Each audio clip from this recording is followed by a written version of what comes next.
Jean chapitre 6, versets 53 à 55. Jésus leur dit, en vérité, je vous le dis, si vous ne mangez la chair du Fils de l'homme, et si vous ne buvez son sang, vous n'avez point la vie en vous-même. Celui qui mange ma chair et qui boit mon sang a la vie éternelle, et je le ressusciterai au dernier jour. Car ma chair est vraiment une nourriture, et mon sang est vraiment un breuvage.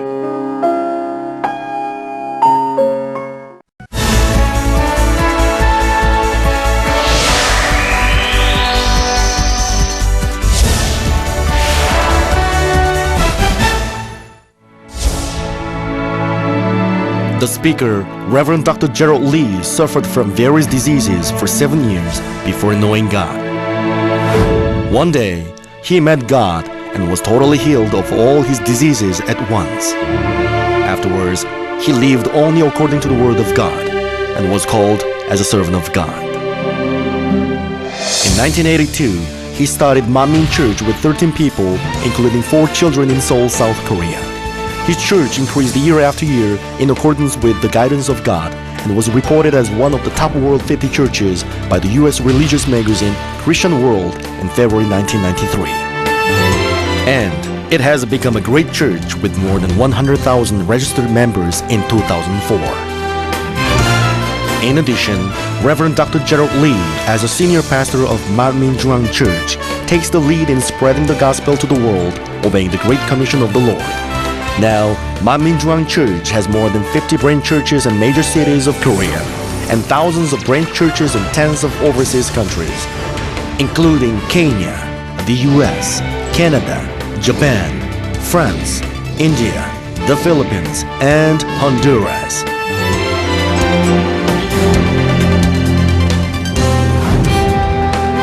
On top of this, Reverend Dr. Gerald Lee has conducted great United Crusades in Washington, D.C., Baltimore, L.A., Hawaii, Argentina, Japan, Kenya, Tanzania, Uganda, Pakistan, the Philippines, Honduras, India, Russia, Germany, and Peru, accompanied with Manmin Performing Arts mission teams.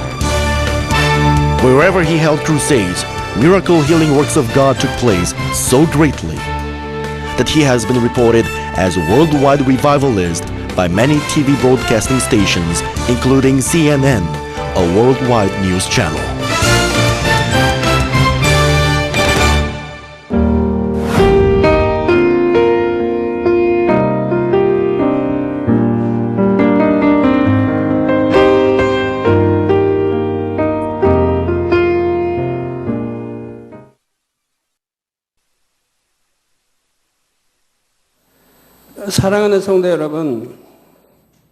Chers frères et sœurs en Christ, membres des plus de 6000 filiales partout dans le monde, y compris les États-Unis, le Canada, le Honduras, le Pérou, l'Argentine, l'Allemagne, la France, la Russie, la Belgique, la Hollande et les pays africains, le Kenya, l'Ouganda, le Congo, la Chine, le Japon, le Pakistan, l'Indonésie, les Philippines, Taïwan, l'Inde, la Mongolie, l'Égypte et les filiales coréennes, y compris les membres du sanctuaire local, ceux qui suivent le culte sur Internet partout dans le monde, et vous, chers spectateurs télévision.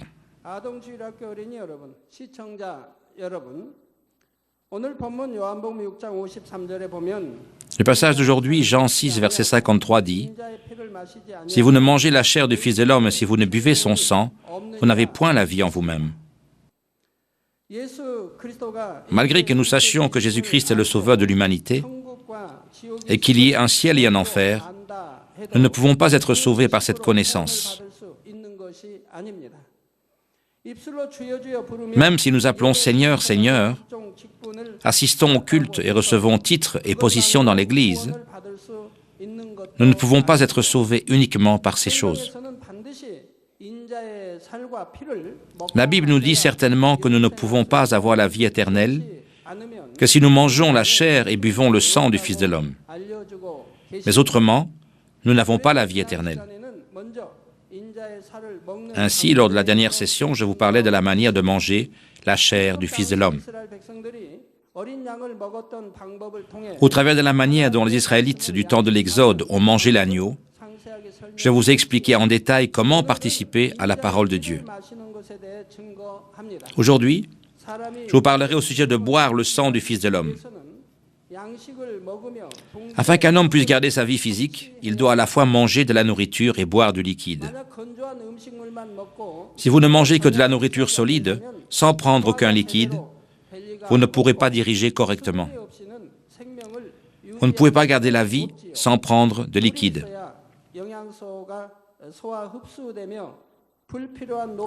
Nous pouvons digérer la nourriture et absorber les nutriments, éliminer les déchets et les substances empoisonnées avec de l'eau. C'est pareil en esprit. Comme il est dit, ma chair est vraiment une nourriture et mon sang est vraiment un breuvage. Nous devons boire le sang du Fils de l'homme pour pleinement digérer sa chair. Alors, que signifie boire le sang du Fils de l'homme? Au travers de ce message, j'espère que vous comprendrez comment manger la chair et boire le sang du Fils de l'homme.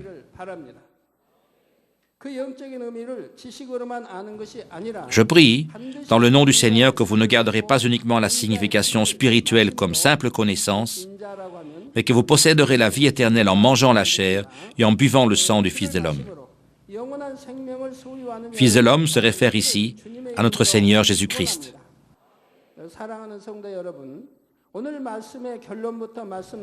Chers frères et sœurs en Christ, au moment où nous allons conclure le message d'aujourd'hui, vous sentirez la signification de boire le sang du Fils de l'homme en tant que pratiquer la parole avec foi.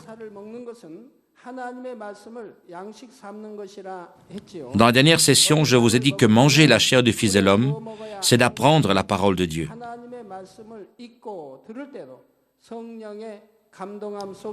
Tout comme ils ont mangé l'agneau rôti au feu, lorsque nous lisons et entendons la parole de Dieu, nous devons réaliser la profonde signification spirituelle et la garder dans notre cœur sous l'inspiration du Saint-Esprit. Et pour pleinement garder l'agneau dans notre cœur, nous ne devons pas uniquement réaliser la signification spirituelle en tant que connaissance. La parole doit être mise dans notre cœur par l'inspiration du Saint-Esprit.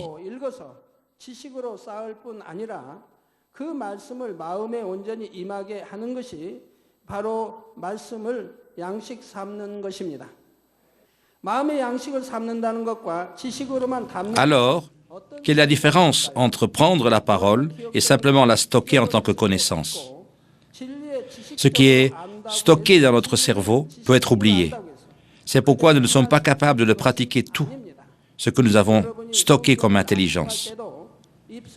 Lorsque vous mémorisez la Bible, les versets de la Bible, si vous ne le répétez pas seulement des lèvres, mais que vous méditez sur leur signification spirituelle, elle sera implantée dans votre cœur.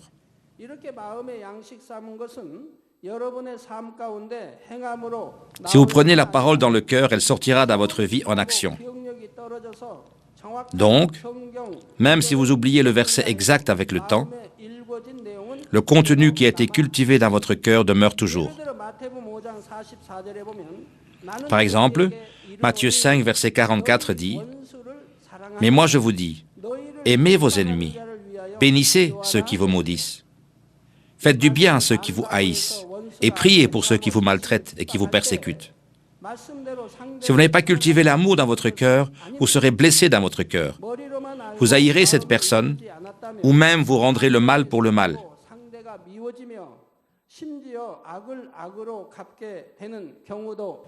Mais pensons à ceux qui ont implanté l'essence du mot « amour » dans leur cœur. Ils peuvent oublier où exactement ce mot est inscrit dans la Bible, mais lorsque quelqu'un leur fait du mal, l'amour et la compassion couleront naturellement de leur cœur.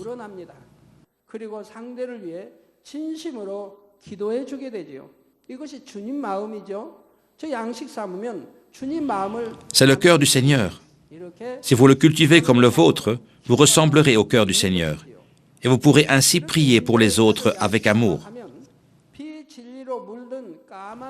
Si vous prenez la chair du Fils de l'homme de la même manière, la partie ténébreuse du cœur qui est souillée par le mensonge changera en un cœur blanc propre. Si vous mangez de la nourriture et buvez de l'eau, les déchets seront éliminés et seuls les nutriments seront absorbés. De la même manière, dans la mesure où vous implantez la chair du Fils de l'homme dans votre cœur, vous serez remplis de vérité et les mensonges seront éliminés. Si vous mettez l'amour dans votre cœur, la haine va sortir. Si vous mettez de la docilité, la colère s'en ira. Si vous mettez l'humilité, l'orgueil sort. Si vous cultivez l'amour, la haine sortira, et pas seulement la haine, mais toutes les choses qui sont reliées à la haine sortiront également.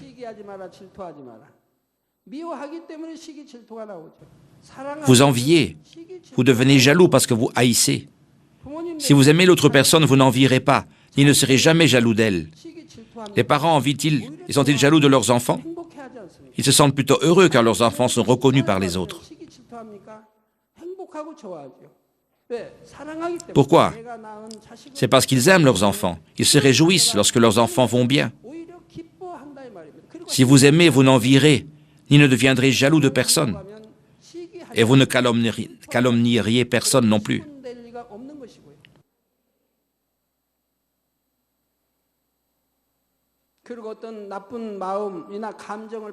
Vous n'aurez pas de mauvais sentiments, ni de mauvaises pensées. Vous verrez, vous parlerez et vous penserez toujours à tout d'une bonne manière. Si vous cultivez la docilité, votre colère partira. C'est pareil, non seulement la colère partira, mais aussi les choses reliées partiront. Et c'est pareil pour l'humilité. Lorsque Dieu a créé l'homme, l'homme n'avait qu'un cœur de vérité, sans péché ni mal. Mais depuis la chute d'Adam, l'homme a accepté les mensonges, un par un dans son cœur. Et dans la mesure où le mensonge est entré, la vérité originelle s'est retirée. On peut dire que le cœur blanc est devenu sale et a changé en un cœur noirci. Mais si vous mangez la chair du Fils de l'homme et ingérez la parole de Dieu, les vérités seront plantées dans votre cœur, une par une, tandis que les mensonges sortiront. La méchanceté sortira de votre cœur. Les ténèbres sortiront. Si le mensonge vous quitte, la méchanceté disparaîtra de vos pensées. Comme il est dit en Romains 8, les pensées charnelles sont hostiles envers Dieu et ne peuvent pas se soumettre à la loi de Dieu, ni lui plaire. Et ces pensées charnelles disparaîtront.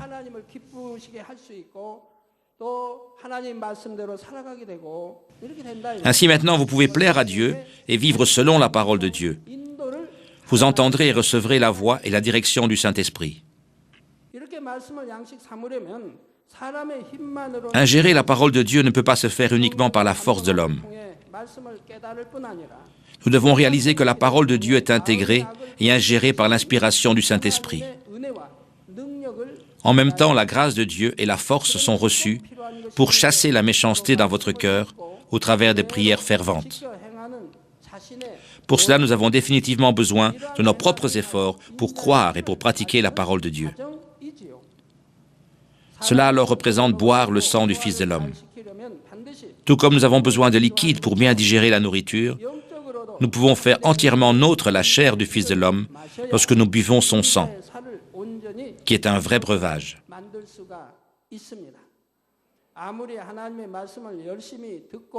Malgré que vous entendiez, méditiez et priez pour accomplir la parole de Dieu, ce n'est pas suffisant. Vous devez garder et pratiquer les paroles qui disent « Garde ceci, rejette cela, fais ceci, ne fais pas cela ». Sans pratiquer la parole, vous ne pouvez pas expérimenter les œuvres de Dieu. Si vous n'expérimentez pas d'abord les œuvres de Dieu, vous ne pouvez pas aller plus profondément dans la foi, mais vous resterez dans la connaissance. C'est pareil pour la santé, les bénédictions et le fait de recevoir des réponses. Dans la mesure où vous entrez dans la lumière et la vérité, vous aurez une communication avec Dieu. Vous recevrez des réponses, et dans la mesure où votre âme prospère, toutes choses prospéreront pour vous. Vous recevrez des bénédictions, et vous serez en bonne santé. Avant que vous ne veniez dans cette église, vous et les membres de votre famille deviez vous reposer sur les hôpitaux et les médecins.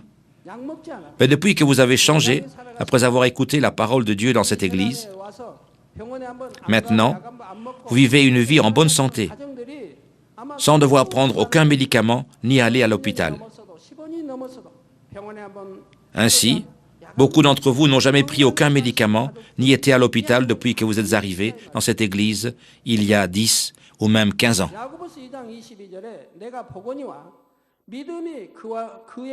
Comme le dit Jacques 2 au verset 22, « Tu vois que la foi agissait avec ses œuvres, et que par les œuvres la foi fut rendue parfaite. » Vous gagnez la foi spirituelle en pratiquant la parole de Dieu que vous entendez. Vous ne commencez pas votre vie en Christ avec une grande foi dès le début. Vous avez tout d'abord une foi petite, comme un grain de moutarde. Mais quand vous montrez ce petit acte de foi, Dieu vous fait expérimenter sa grâce, selon cette foi. Après avoir expérimenté les œuvres de Dieu, vous pouvez gagner une plus grande foi. Et la fois suivante, vous pourrez montrer des actes de plus grande foi. C'est pareil pour chacun de vous.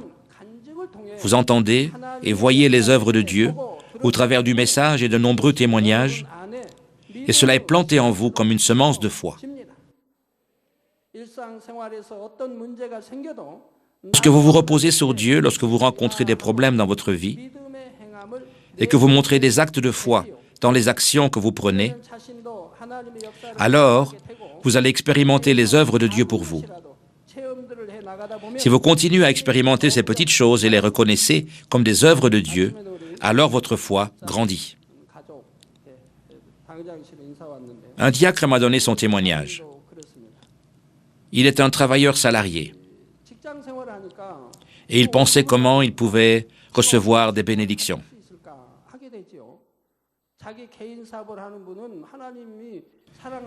Ceux qui font leurs propres affaires peuvent recevoir des bénédictions dans la mesure où ils sont aimés de Dieu. Mais les travailleurs salariés ont des limitations. Il se demandait comment il pourrait recevoir des bénédictions.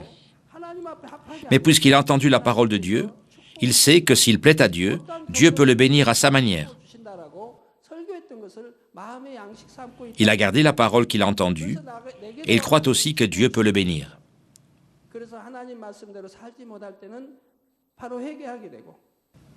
Ainsi, s'il ne gardait pas la parole de Dieu, il se repentirait immédiatement et, parce qu'il est souvent en voyage d'affaires à l'étranger, il manque parfois de chanter dans la chorale. Quand il n'accomplit pas ses tâches dans l'Église, il s'en repent aussi.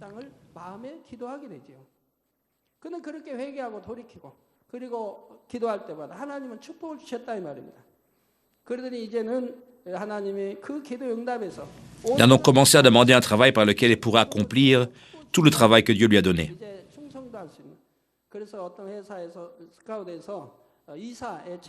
Chaque fois qu'il se repentait et priait, Dieu le bénissait. Maintenant, Dieu lui a répondu et l'a béni avec un travail avec lequel il peut garder tout le sabbat et être fidèle au royaume de Dieu également.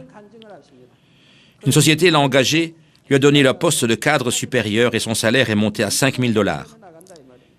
Il a témoigné lui-même que même s'il est travailleur salarié, il peut recevoir des bénédictions. Alors ses enfants expérimentent beaucoup de choses par la foi dans cette Église. Ainsi, lorsque vous faites face à un grand problème qui ne peut être résolu par les hommes, vous pouvez avoir avec confiance vous reposer sur Dieu. Avant l'ouverture de notre Église, j'ai expérimenté quelque chose de grand au travers de mes 3 filles. Lorsque chacune de mes filles avait une situation difficile, nous avons pu gagner une plus grande foi en montrant des actes de foi devant Dieu. Une fois, pendant les vacances du séminaire théologique, lorsque je rentrais de la montagne de prière, ma première fille, qui est alors un étudiant élémentaire, avait des furoncles sur tout le corps, de la tête aux pieds. Je priais, écoutais, lisais la parole de Dieu à la montagne de prière, au Sanri, pendant les vacances. Lorsque je suis rentré à la maison, ma première fille, le pasteur Mi Young Lee, avait des furoncles sur tout le corps. Si elle bougeait, sa peau craquait et elle commençait à saigner.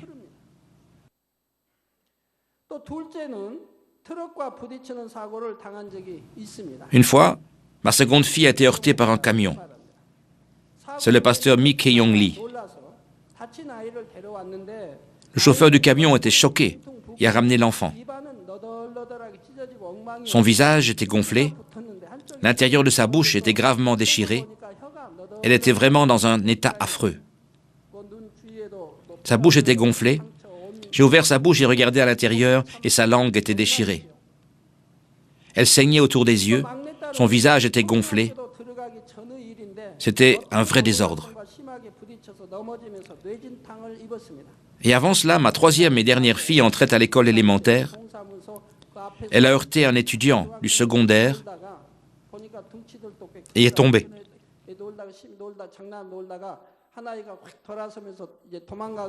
Et elle avait une commotion. En face du magasin que nous tenions, il y avait le bureau municipal local.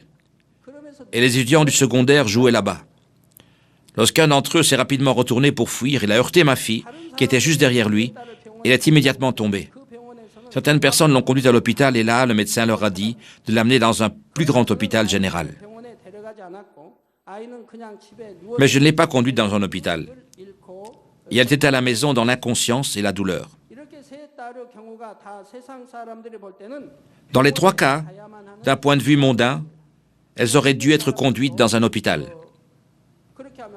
Même les croyants me disaient que j'allais déshonorer Dieu par ce que je faisais et que je devais aller à l'hôpital.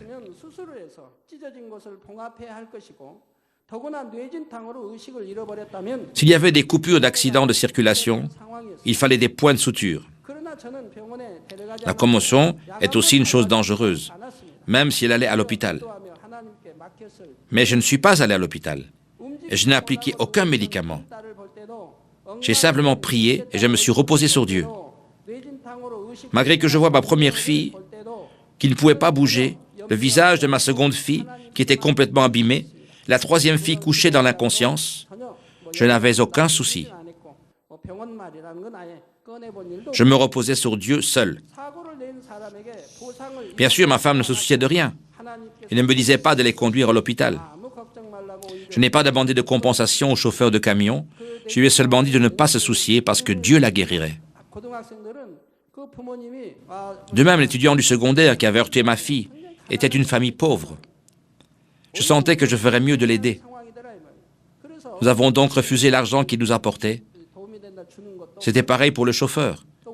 J'ai refusé l'argent qu'il offrait.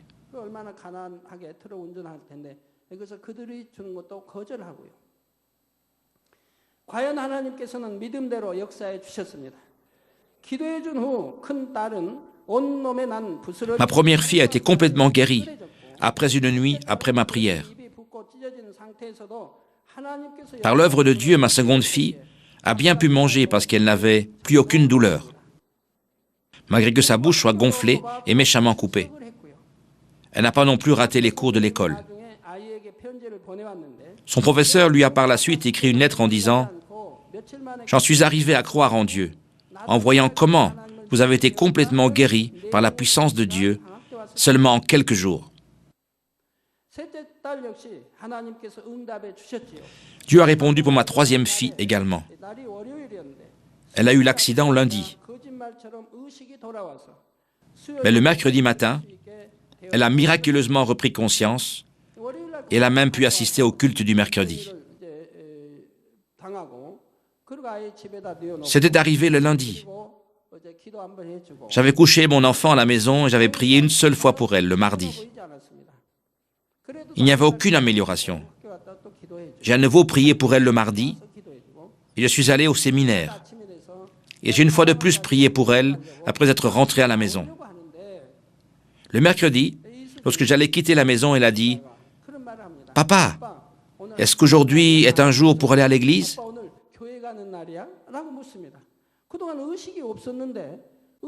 Elle n'avait pas de conscience. Mais dès qu'elle a repris ses sens, elle a parlé de l'église.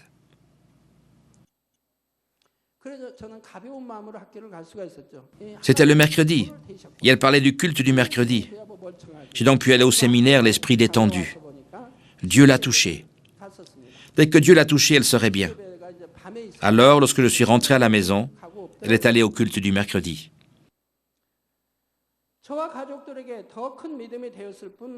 Les membres de ma famille et moi, nous avons pu gagner une plus grande foi en expérimentant les œuvres de Dieu. Et mes voisins étaient également surpris et ont donné gloire à Dieu. Dans le cas du pasteur Min Jong Lee, je priais et jeûnais sur une montagne de prière. Et pourquoi une telle chose lui est-elle arrivée? J'ai cru qu'il y avait quelque chose de mauvais devant Dieu. J'ai donc demandé à ma femme d'examiner ces choses. Ainsi, elle a raté plusieurs fois la prière du soir pendant que j'étais parti.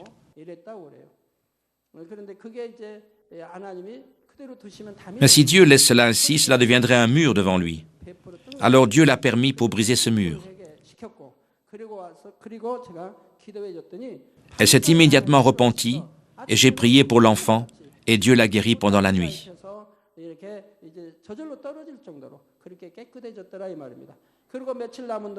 Au matin, elle avait des croûtes et elles sont tombées naturellement. Pendant le restant de ses vacances, elle a fait son devoir et a pu retourner à l'école. C'est pareil pour vous. Lorsque vous donnez votre dîme avec foi en tout, vous expérimenterez les bénédictions de Dieu de sorte que la fois suivante, vous puissiez semer avec une plus grande foi. Dieu nous dit d'aimer même nos ennemis. Ainsi, lorsque vous pardonnez et montrez des actes d'amour envers lui avec foi, l'amour viendra en vous peu à peu. Si vous continuez à essayer, toute haine sortira de votre cœur et vous serez capable d'accomplir l'amour parfait. Lorsque vous croyez la parole de Dieu et agissez avec foi en tout, vous grandirez pour obtenir la pleine mesure de Christ et accomplirez la parole de Dieu complètement dans votre cœur. Au contraire, après avoir reçu le Saint-Esprit et une petite foi, comme un grain de moutarde, si vous ne pratiquez pas la parole, vous ne pouvez pas avoir d'expérience spirituelle et votre cœur ne peut pas changer. Et cela peu importe combien de temps vous menez votre vie chrétienne. Alors vous pourriez même perdre cette petite foi et vous éloigner du salut. 1 Jean, chapitre 1, verset 6-7 dit « Si nous disons que nous sommes en communion avec lui et que nous marchions dans les ténèbres, nous mentons. Et nous ne pratiquons pas la vérité. Mais si nous marchons dans la lumière comme il est lui-même dans la lumière, nous sommes mutuellement en communion. Et le sang de son Fils nous purifie de tout péché. »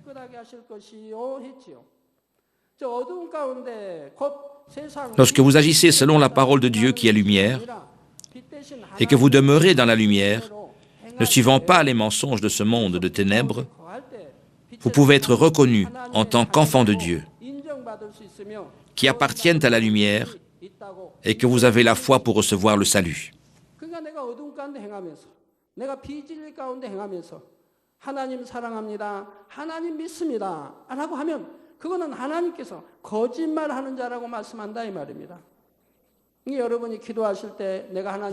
Lorsque vous dites Dieu je t'aime et que vous marchez dans les ténèbres, alors Dieu dit que c'est un mensonge.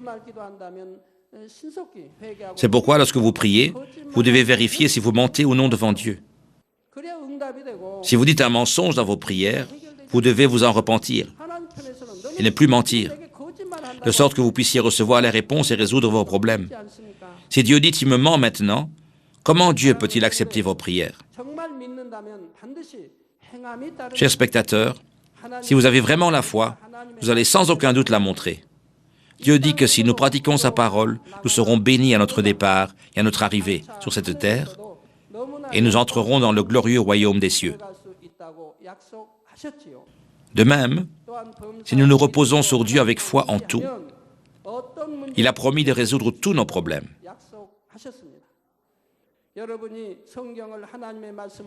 Si vous croyez dans la Bible en tant que parole de Dieu et faites confiance à Dieu, vous allez sûrement agir selon elle.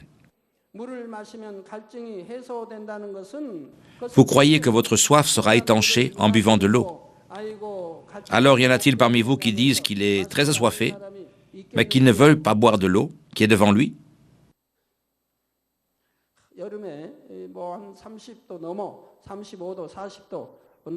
Bon, supposons qu'il y a plus de 35 ou même 40 degrés Celsius en été. Vous allez transpirer comme de la pluie et vous aurez tellement soif. Alors l'eau est la première chose que vous voudrez.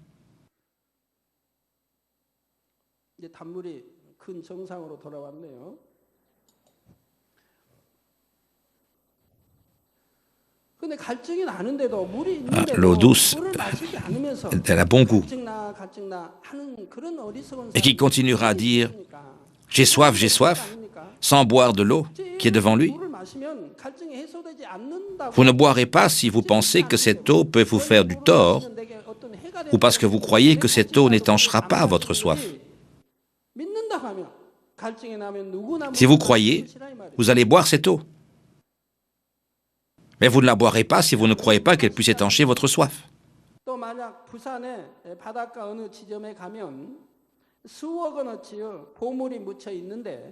Disons aussi qu'il y a un trésor de plusieurs millions de dollars enterré quelque part sur la plage de Busan. Et vous pouvez avoir ce trésor en marchant de Séoul à Busan et en le ramenant. Mais il y a une condition. Vous devrez marcher jusqu'à Busan, cela peut prendre 10 jours. Et après que vous l'ayez reçu, vous devez aussi rentrer à pied.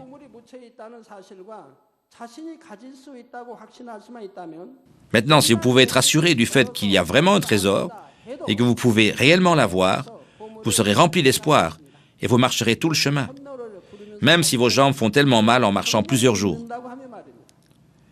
Si vous croyez vraiment, vous chanterez même sur le chemin. Personne ne dira « Comment puis-je marcher 10 jours et ramener un trésor en marchant encore 10 jours ?» Si vous n'allez pas, c'est parce que vous ne croyez pas.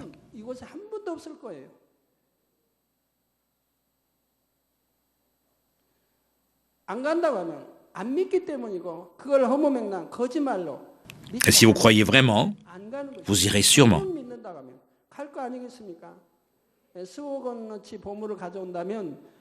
Si vous pouvez ramener 1 million de dollars, disons que votre salaire est de 1 000 dollars en tant que jeune homme, et votre salaire annuel est de 12 000 dollars.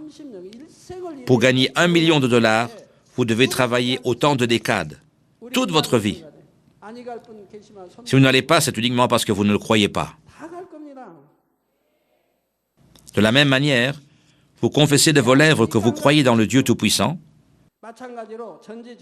mais vous ne pouvez pas pratiquer la parole parce que vous n'avez pas totalement confiance dans votre cœur.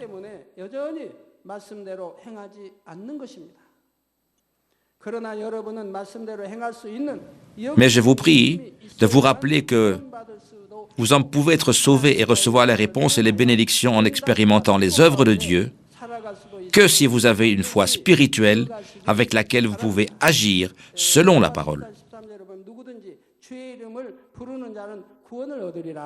Romains 10, verset 13 dit « Car quiconque invoquera le nom du Seigneur sera sauvé. » C'est un bon verset, et beaucoup de pasteurs le citent, et les membres aiment cela également.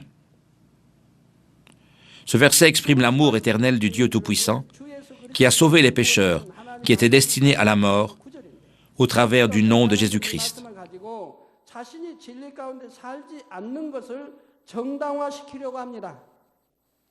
Mais certaines personnes essayent de justifier le fait qu'ils ne vivent pas dans la vérité par ce verset. Ils disent « Quiconque invoque le nom du Seigneur sera sauvé, donc je crois au Seigneur et j'invoque son nom, ainsi je serai sauvé. » Ils disent que tout et que tous peuvent être sauvés uniquement en invoquant le nom du Seigneur, même s'ils vivent dans le péché. Les gens sont déçus lorsqu'ils entendent et croient une telle affirmation comme étant vraie. Mais ce n'est pas un verset pour justifier ceux qui pratiquent l'iniquité et vivent dans le péché. Il y a des versets similaires dans la parole de Dieu, de sorte que nous devrions comprendre le verset dans le contexte de sa signification. Si nous regardons versets 9 et 10, qui sont au-dessus de ce verset, il est dit « Si tu confesses de ta bouche le Seigneur Jésus, et si tu crois dans ton cœur que Dieu l'a ressuscité des morts, tu seras sauvé. Ce ne doit pas être de la foi de connaissance dans le cerveau, mais la vraie foi du cœur. Car c'est en croyant du cœur qu'on parvient à la justice, et c'est en confessant de la bouche qu'on parvient au salut.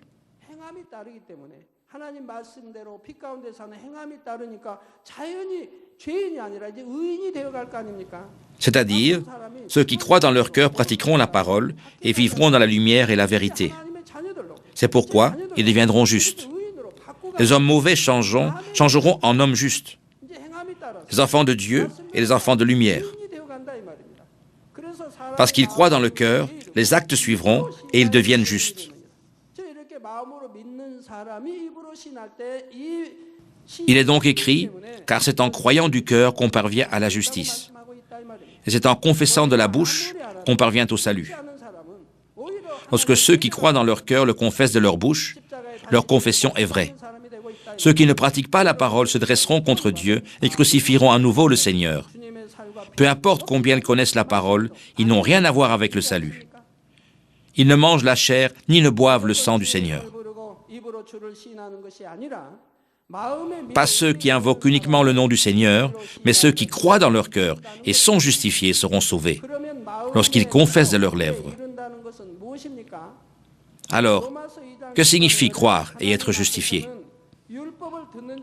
Romains 2, verset 13 dit, « Ce ne sont pas en effet ceux qui écoutent la loi qui sont justes devant Dieu, mais ce sont ceux qui la mettent en pratique qui seront justifiés. » Il est dit, non pas ceux qui écoutent, mais ceux qui mettent en pratique seront justifiés. Si vous entendez la parole de Dieu et croyez vraiment dans votre cœur, vous agirez sûrement selon elle. Et si vous le faites, vous serez justifié et sauvé.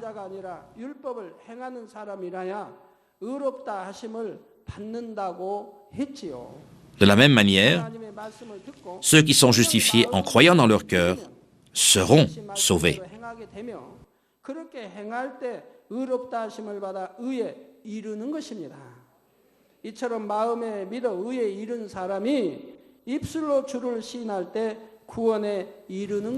Laissez-moi conclure ce message. Chers spectateurs, même si nous allons à l'église, si nous ne mangeons pas la chair et ne buvons pas le sang du Fils de l'homme, nous n'avons pas la vie en nous. Nous devrions être justifiés non seulement en entendant et en connaissant la parole, mais aussi en la pratiquant avec diligence. Alors, y en a-t-il parmi vous qui se soucient en pensant « Je ne vis pas complètement selon la parole, alors serai-je sauvé ?» Mais malgré que vous ne pratiquiez pas encore parfaitement la parole de Dieu, si vous êtes dans le processus d'essayer de vivre selon la parole, alors Dieu reconnaîtra que vous avez de la foi pour être sauvé. C'est parce que petit à petit, vous mangez certainement la chair et buvez le sang du Fils de l'homme. C'est différent selon chaque vase. Certains entendent la parole, chassent rapidement les mensonges et ressemblent rapidement au Seigneur. Certains autres vont lentement, et d'autres encore très lentement, comme une tortue. Mais de toute façon, après un certain temps, ils ressemblent au Seigneur, parce qu'ils ont la foi.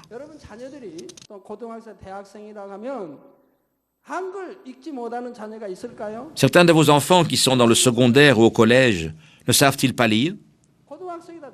Probablement que tous les étudiants du secondaire et du collège savent lire.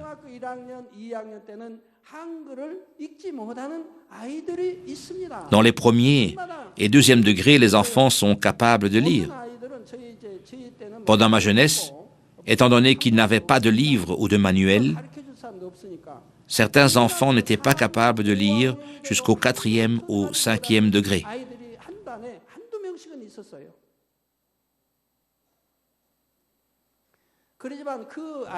Mais même ces enfants-là apprennent à lire à l'école primaire et au secondaire. malgré qu'ils ne soient pas très intelligents. Ils apprennent au moins à lire et à écrire. Pourquoi? C'est parce qu'ils continuent d'essayer.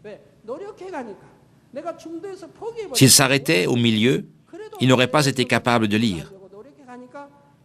Mais étant donné qu'ils ont continué à étudier, ils ont finalement été capables de lire. C'est pareil pour votre vie chrétienne. Ceux qui croient essaieront de pratiquer la parole, bien que lentement. Ils changeront de toute manière. Ils ressembleront au Seigneur. Et bien sûr, la vitesse est différente. Et la différence résultant de la différence de vitesse est énorme. Ils recevront les bénédictions et les réponses rapidement. Mais certaines personnes ne ressemblent pas du tout au Seigneur, même après 10 ou 20 ans de leur vie dans la foi. Ils mènent une vie chrétienne égoïste. Ils essayent de mener une vie dans la foi selon leurs propres pensées et ne peuvent ainsi pas ressembler au Seigneur. Ils ne peuvent pas accepter les messages. Oh, pourquoi le prédicateur doit-il dire cela? Ils jugeront de cette manière. Parfois, vous vous surprenez à faire quelque chose qui est contraire à la vérité.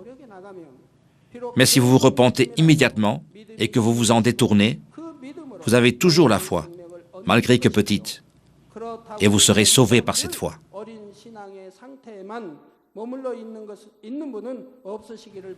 Mais je crois qu'aucun d'entre vous ne restera vraiment un enfant dans la foi. Vous écoutez toujours des messages spirituels et vous expérimentez les grandes œuvres de Dieu. Et ainsi, vous devriez avoir une plus grande foi que les autres. Vous devriez être capable de manger avec diligence la chair et boire le sang du Fils de l'homme, croyant et espérant dans toutes les bénédictions promises par Dieu à ses enfants qui entrent en esprit et dans tout l'esprit.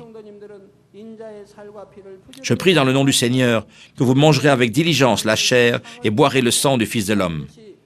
Récupérerez l'image perdue de Dieu et entrerez tous dans la nouvelle Jérusalem. 주님의 이름으로 축원합니다.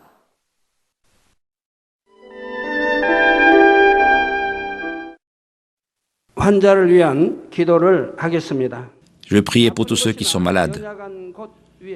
Placez vos mains sur les parties de votre corps qui sont malades.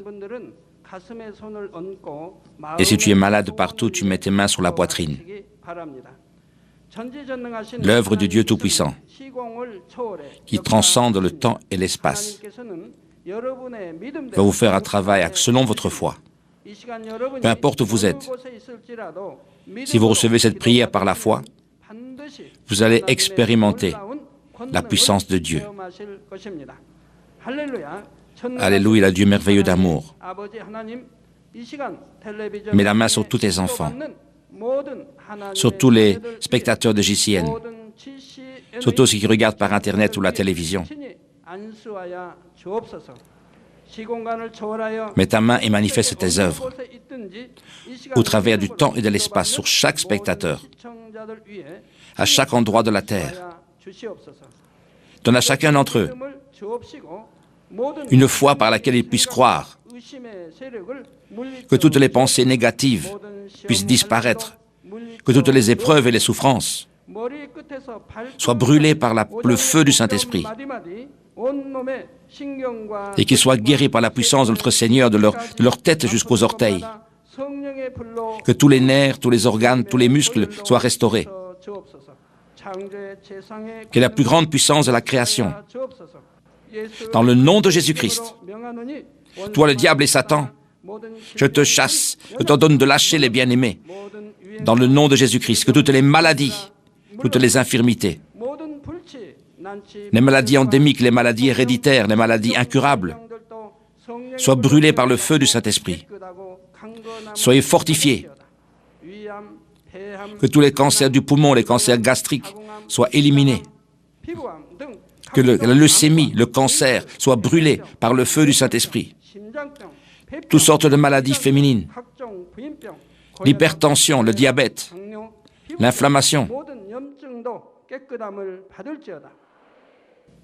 que la polio et la paralysie soient guéris maintenant au nom de Jésus-Christ, que toutes les migraines, les névroses, 사라질지어다. Que tous les effets secondaires soient éliminés maintenant 깨끗하고 et que tout soit rendu parfait. 감기, 몸살, 독감, 갑상선 질환도 Que tout soit brûlé par le feu du Saint-Esprit. 태움받고 깨끗함을 받을지어다.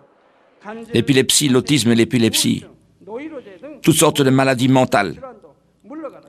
마음 Que toute puissance soit chassée dans le nom puissant de Jésus-Christ. 평안이 임할지어다. Père Dieu, 아버지 하나님, 창조의 par la plus grande puissance de la création, que tout soit rendu parfait et saint.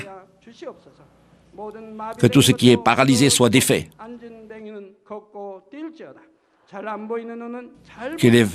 Que la vue qui est détruite soit maintenant restaurée.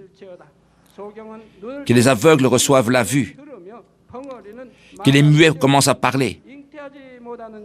Que ceux qui soient incapables de concevoir puissent maintenant recevoir la conception. Que toutes les parties brûlées du corps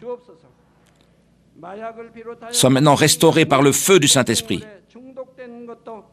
Que tous ceux qui sont addicts à la drogue, à la boisson soient maintenant guéris dans le nom de Jésus. Que toutes les ténèbres soient chassées.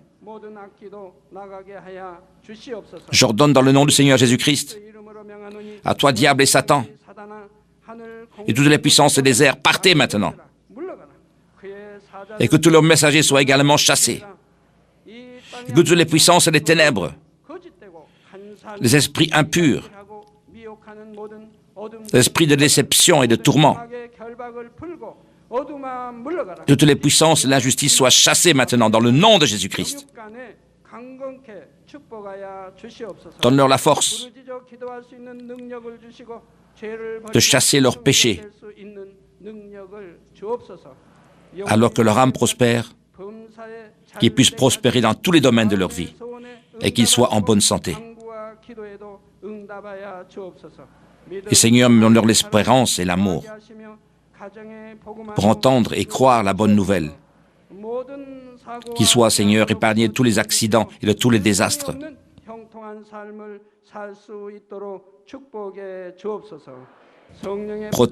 Protège, Seigneur, tous les enfants de Dieu dans leur maison, par la puissance du Saint-Esprit.